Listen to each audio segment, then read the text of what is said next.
जय हिंद, नमस्कार साथियों। स्वागत है आप सभी का। तो साथियों, आज हम बात करने वाले हैं कि जो राजस्थान पुलिस भर्ती जो फिजिकल है, वो फिजिकल जब आप देने जाओगे तो ग्राउंड में आपका एंट्री कैसे होगी, आपके ग्राउंड में कितने चक्कर आपको लगाने होंगे, जो आपका जो सर्किल होगा ना उसमें कितने चक्कर लगाने होते हैं, और आपकी जो पैरों में जो चिप बांधी जाती है वो किस तरह की होती है, कैसे बांधी जाती है, और जो पट्टी लगी होती है वहाँ पे आपको जो पैर रखने होते हैं वो कैसे रखना होता है, और आपका जो टाइमिंग जो काउंट होता है वो कहाँ से होता है और कैसे होता है। ठीक है दोस्तों, इस सारे टॉपिक पे अपन आज इस वीडियो में बात करने वाले हैं, और मैं आपको सारी चीज़ें भी जो जो चिप होती है वो कैसी होती है, और जो पट्टी लगी होती है जो अपने वहाँ पे जो ये ऐसी पट्टी लगी होती है, ठीक है, यहाँ से अपने को गुजरना होता है। तो टाइमिंग कहाँ से काउंट होता है और स्टार्ट जो अपनी चिप वो कहाँ से स्टार्ट होती है, ठीक है, इन सभी पॉइंटों पे बात करूंगा। और जो चिप बांधी जाती है क्या वो दोनों पैरों पे बांधी जाती है या एक पैर में बांधी जाती है वो भी बताऊंगा, और चिप चिप कैसी होती है वो बताऊंगा, ठीक है, और किस तरह की मशीन होती है वो आपका काउंट करती है, ठीक है, और सर्किल जो होता है वो कितने राउंड अपने को निकालने होते हैं वो भी मैं बताने वाला हूँ, ठीक है। तो बिना टाइम वेस्ट किए वीडियो की शुरुआत करता हूँ, आपको बताता हूँ। देखो, सबसे पहले तो मैं बता देता हूँ आपको कि आपका जो ग्राउंड होगा उस ग्राउंड में आपको कितने चक्कर लगाने होते हैं। तो दोस्तों, कई ग्राउंड होते हैं ना उसमें 12 चक्कर लगाने होते हैं, कई ग्राउंड होते हैं उनमें 13 चक्कर लगाने होते हैं, ठीक है। 13 चक्कर उनमें लगाए जाते हैं जो 400 मीटर से कम के राउंड होते हैं, और 12 राउंड उनमें होते हैं जो 400 के प्लस में होते हैं, ठीक है। समझ में आ गया होगा आपका। जैसे मैं एग्जांपल के तौर पे आपको एक ग्राउंड बताता हूँ, जैसे मैंने वहाँ पे फिजिकल किया था, ठीक है, अपने जैसे आरपीए का हो गया, राजस्थान पुलिस अकादमी वाला, ठीक है। इसमें क्या होता है, इसमें 13 राउंड लगाने होते हैं, क्योंकि इसमें जो पिछली वैकेंसी हुई थी ना उसमें, और जो वैकेंसियाँ होती हैं इसमें, ठीक है, तो इसमें 13 राउंड होते हैं आरपीए के ग्राउंड में। और जैसे एक है चित्रकूट स्टेडियम, चित्रकूट स्टेडियम में क्या होता है, इसमें अपने 12 राउंड होते हैं, ठीक है दोस्त। तो ये राउंड की होगी बात, कितने राउंड होते हैं, तो वो अलग अलग होते हैं, जैसे आपकी रनिंग किस डिस्ट्रिक्ट में हो रही है उस हिसाब से आपके लगभग जो राउंड होते हैं ना दोस्त वो 12 ही होते हैं, ठीक है। बहुत कम चांस में मतलब कि जो ग्राउंड होता है ना वो 13 राउंड में किया जाता है, बाकी लगभग सब में 12 राउंड ही होते हैं। तो राउंड से ज़्यादा कोई फर्क पड़ने वाला है नहीं, क्योंकि यदि 13 राउंड हो रहे हैं तो आपके राउंड छोटे कर दिए जाते हैं, और जब 12 राउंड हो रहे हैं तो आपका राउंड है जो थोड़ा सर्किल बढ़ा दिया जाता है, ठीक है दोस्त। ये तो हो गई अपने जो ग्राउंड में राउंड कितने निकालने हैं, ठीक है। अब आपको बताता हूँ थोड़ा सा एंट्री का मामला। अब देखो, जब आप सुबह सुबह जब जाओगे वहाँ पे मॉर्निंग में, सुबह सुबह आप जब जाओगे मॉर्निंग में तो वहाँ पे क्या होगा आपका, सबसे पहले तो आपको वहाँ पे जल्दी चला जाना है, ठीक है। जल्दी का मतलब 4 बजे के आसपास, 5 बजे के आसपास वहाँ पे आप चले जाओ, आराम से चले जाओ, कोई दिक्कत नहीं है। उसके बाद में आपके वहाँ पर डॉक्यूमेंट चेक किए जाते हैं, यानी कि आपको डिस्ट्रिक्ट वाइज आपकी लाइनें बनाई जाती है, बैच बनाए जाते हैं, कि एग्जाम्पल के तौर पर जैसे आज की डेट, जैसे आज 25 तारीख, 26 तारीख होगी, 26 तारीख को 5 जिलों का जो है वो फिजिकल होना है, ठीक है। जयपुर, उदयपुर, अजमेर ये हो गए, तो इनके अलग अलग जितने भी बच्चे आएंगे उनके अलग अलग बैच बन जाएंगे, कोई दिक्कत नहीं है, ठीक है। आपके सबसे पहले एडमिट कार्ड चेक होगा, आपका एप्लीकेशन चेक होगा, और आपसे सारी चीज़ें मांग ली जाएगी, और आपकी जो भी फोटो कॉपियाँ वहाँ पर जमा कर ली जाएगी, और आपकी बैच बना के बिठा दिया जाएगा। अब सबसे बड़ी एक फंडा क्या होता है इसमें, कि जब आपका बैच बन जाता है ना, बैच बनने के बाद में क्या होता है, उस जैसे एक सपोज डेट मानो आपने 5 बजे एंट्री करी, और 5 बजते ही आपने एंट्री करते ही आपका वेरिफिकेशन वगैरह हो गया वहाँ पे, और आपने सोचा कि मेरी दौड़ तो अब 15-10-20 मिनट में शुरू होने वाली, और उन्होंने क्या कर दिया, एक बैच दुड़वा दिया, ठीक है, उसमें एक बैच दुड़ा दिया लड़कों का, ठीक है। उसके बाद में जो 2-3 बैच उन्होंने लगातार लड़कियों के दुड़ा दिए, ठीक है। तो ध्यान रखना, आपका बैच भी जो दौड़ने वाला है वो आपका मतलब कि दोपहर हो सकती है, 2 बज सकती है, 3 बज सकती है, मतलब इतना टाइम लग सकता है कभी कभी, क्योंकि मैं गया था ना फिजिकल देने, तो उसमें क्या हुआ था कि हमारी एंट्री हो गई थी 4 बजे, हम तो 4 बजे चले गए थे। अब वहाँ पे हमारी एंट्री होने के बाद में हमारा वेरिफिकेशन, हम तो सोचते रहे कि यार हमारा इस राउंड में आएगा, और उन्होंने क्या किया, लड़कियों को दौड़ाना शुरू कर दिए, मतलब लगातार 3 बैच लड़कियों को दौड़वा दिए, ठीक है। तो हमारा नंबर ही नहीं आया, हमारा नंबर आया 3 बजे जाके। अब देख लो आप, 4 और 3 के बीच में कितना मतलब कि डिस्टेंस हो गया, इतना आपको अपनी एनर्जी को बचा के रखना। और ज़्यादा फेल कहाँ होते हैं, ऐसे होते हैं सुबह सुबह जो बैच निकलता है ना उसमें ज़्यादा फेल नहीं होते बच्चे।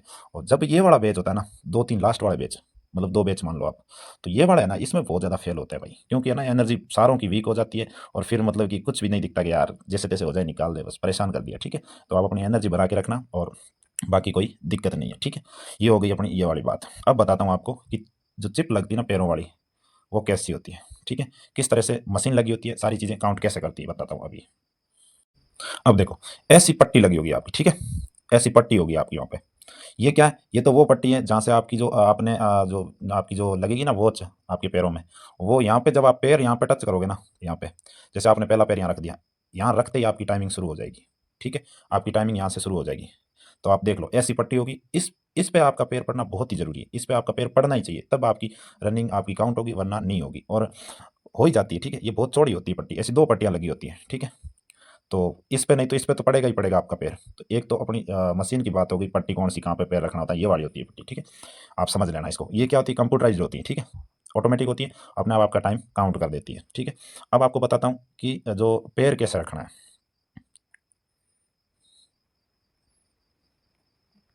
तो देखो, जैसे आपका ये सर्किल है, ठीक है, ये वाला सर्किल है, और ये पट्टी आपकी यहाँ पे लगी हुई है। ठीक है, ये देखो, ये बंदा दौड़ रहा है और इसके पैरों में चिप बंधी हुई है। ठीक है, जैसे ये यहाँ पर पैर टच करेगा ना, तो इसकी ऑटोमेटिक शुरू हो जाएगी। जैसे आप यहाँ से आपकी रनिंग शुरू हो गई और आप यहाँ तक आ रहे हो ना, तब तक आपकी रनिंग मानी नहीं जाएगी और ना ही आपकी वो टाइमिंग शुरू होगी। आपकी जो घड़ी पैरों में बंधेगी चिप, वो आपकी काउंटर नहीं करेगी। यहाँ पे आपने जब पैर रख दिया, यहीं से आपकी काउंट शुरू कर देगी, आपका टाइमिंग यहाँ से आपका टाइमिंग स्टार्ट होगा। कई बंदे सोचते हैं ना कि यार जहाँ से अपने शुरुआत करते हैं, जैसे वहाँ पे दौड़ शुरू होती है, मैं सबसे मतलब पीछे पंक्ति में खड़ा हूँ, तो क्या मैं मतलब कि जो आगे खड़ा है उससे मेरे को लॉस होगा? कुछ लॉस नहीं है दोस्त। यहाँ आप जो पैर रखोगे ना, तो ये आपका टाइमिंग जो है काउंट होना शुरू होगा। पहले आप आराम से आ जाइए, यहाँ पे पैर टच कर दो, उसके बाद में आप अपनी रनिंग स्टार्ट कर सकते हो अच्छे से। जो भी आपकी रफ्तार आपने बना रखी है, वही रफ्तार आपको रखनी है। ठीक है दोस्त, ये तो हो गई बात इसकी मशीन की, जो अपना चिप स्टार्ट होने वाली है। अब बात करता हूँ आपको कि चिप की जो पैरों में जो चिप लगती है ना, वो कैसी होती है। तो देखो, ऐसी चिप आपको देखने को मिलेगी। ठीक है, कहीं कहीं तो क्या था, मतलब कि उसमें वो कहीं कहीं क्या, सब लगभग ऐसी होती हैं। ठीक है, यही होती है, ऐसी होगी, ये वाली चिप होती है जो आपको वहाँ पे टाइमिंग देगी, आपका जो आपकी रनिंग होगी वो काउंट कर लेगी, और ऐसी आपकी होगी। और जो दोनों पैर हो गए ना, दोनों पैरों में बांधी जाएगी ऐसी चिप, ये वाली चिप बांधी जाएगी। ठीक है दोस्त, तो आप ये देख लो, ये वाली चिप है जो आपके पैरों में बांधी जाएगी 100%। ठीक है, क्योंकि मैं कई बार फिजिकल करके आ चुका हूँ, मुझे सब इस बारे में पता है। ठीक है, तभी वीडियो बना के बता रहा हूँ आपको, कोई दिक्कत ना हो। ठीक है दोस्त, ऐसी चिप होती है। अब देखो, इस तरह से बांधी जाएगी आपके पैरों में ये चिप। ठीक है, इस तरह से। ठीक है, देखो यहाँ पे ये मशीन लगी हुई है, यहाँ पे आपकी रनिंग काउंट हो जाएगी, कोई दिक्कत नहीं। ठीक है, तो ये तो थी आपकी रनिंग की बात है। ठीक है, कि चिप किस तरह से काम करती है, सारी चीज़ें। ठीक है दोस्त, ये वाली चिप हो गई, ये वाली आपकी पट्टी हो गई, ये आपकी मशीन हो गई। ठीक है दोस्त, तो सारी चीज़ें हो गई। अब बता देता हूँ कि फिजिकल कब तक हो सकता है। तो देखो दोस्त, आपका जो रिजल्ट है वो अक्टूबर, अभी जो लास्ट वीक चल रहा है, इसमें आपकी बहुत प्रबल संभावना बन रही है कि आपकी 28 के बाद और 3 नवंबर तक रिजल्ट आपका आ सकता है। ठीक है, 3 नवंबर तक आ सकता है रिजल्ट आपका। आपको अपनी फिजिकल को अच्छे से कर लेना है। ठीक है, और मुझे लगता है कि इस बार भी विभाग टाइमिंग जो है फिजिकल के लिए लगभग 20 से 25 दिन तो देगा ही देगा। ठीक है, तो साथ ही जो भी जिनके नंबर कम बन रहे हैं, तो वो आप 5-4 दिन का वेट या 7-8 दिन का वेट और कर लें, कोई दिक्कत नहीं है। ठीक है, यदि आपका फिजिकल कॉल हो जाता है तो आप अपनी रनिंग को कर लेना। यदि बाय द वे नहीं होता है तो भी दोस्त कोई दिक्कत नहीं है, जो आपकी नेक्स्ट वैकेंसी आ रही है उसकी आप प्रिपरेशन करें अच्छे से, कोई दिक्कत नहीं है। ठीक है, और जिन्होंने फिजिकल स्टार्ट कर दिया है वो धीरे धीरे करते रहो, कोई दिक्कत नहीं है। ठीक है, और आपका रिजल्ट वो जल्दी आने वाला है, ज़्यादा टाइमिंग नहीं लगेगा अब, क्योंकि अपना एग्ज़ाम जो है 13 और 14 तारीख को कंप्लीट हो चुका था, अब लगभग 1.5 महीना होने को चला है। ठीक है, तो मैं आशा करता हूँ कि आपको जो ये सारी जानकारी मैं इसलिए लेके आया हूँ, क्योंकि बहुत सारे साथियों के ये प्रश्न मन में गूंजते हैं कि यार मतलब वहाँ पे कि राउंड किस तरह से काउंट होते हैं, हमें मैं पीछे खड़ा हूँ तो मेरा टाइमिंग कैसे काउंट होगा, कैसे नहीं होगा। ये सारी चीज़ें मतलब मेरे मन में भी रहती थी और आपके मन में भी रहती है।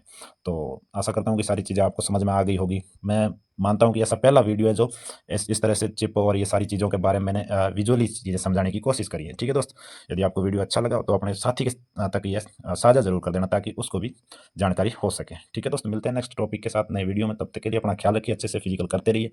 जय हिंद, जय भारत।